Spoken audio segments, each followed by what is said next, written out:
Question में कह रहा है आपसे which has highest electron mass ratio. ये अच्छा क्वेश्चन आ गया, देखो फिर से। विच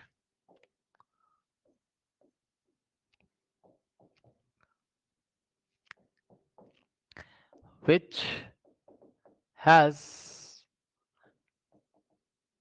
highest electron to mass ratio.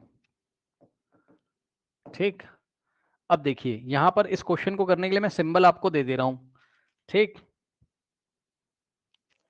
Symbol है हीलियम का सिंबल इस तरीके से, 2 ऊपर 4। बेरिलियम का सिंबल इस तरीके से है ना, आपको याद होना चाहिए। 4 क्वेश्चन करते करते याद हो जाता है, 4 9। और लिथियम का सिंबल इस तरीके से।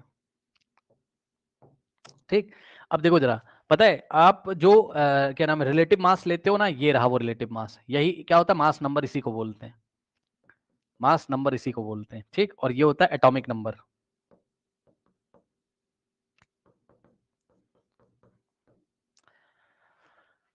ऑप्शन देखो जरा, ऑप्शन ए में दिया He2+, ऑप्शन बी में उसने दिया आपको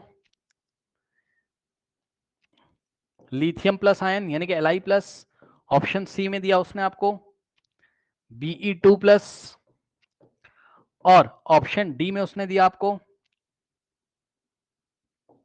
हाइड्रोजन का एटम। चलो भैया निकालो फटाफट।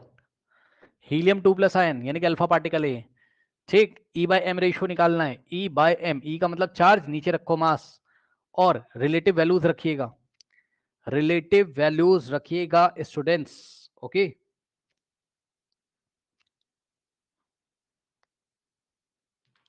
तो क्या आ जाएगा यहां से, इस पे चार्ज कितना 2, और मास कितना है इसका 4, 1/2 0.5। नेक्स्ट है Li+ का चार्ज है 1, एब्सोल्यूट चार्ज है 1, नहीं रिलेटिव चार्ज है 1, और मास कितना है, मास कितना है लिथियम का बताइए 7, तो 1/7 कितना आ जाएगा भाई, चेक कर लो।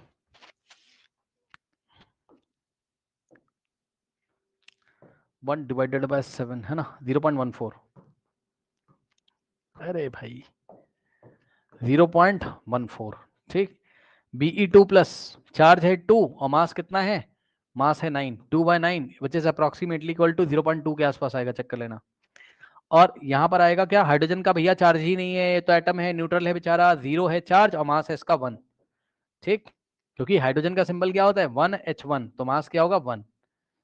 ठीक, 0.1 कितना आ गया 0। अब इसने पूछा था हाईएस्ट रेशियो, हाईएस्ट किसका आ रहा है, चेक कर लो। हाईएस्ट नंबर कौन सा आ रहा है, ऑप्शन ए 0.5। ठीक, बी नहीं आ रहा, ऑप्शन ए आ रहा है भाई, हाईएस्ट ऑप्शन ए आ रहा है 0.5, 0.14 बेटा, 0.1 छोटा होता है 0.5 से।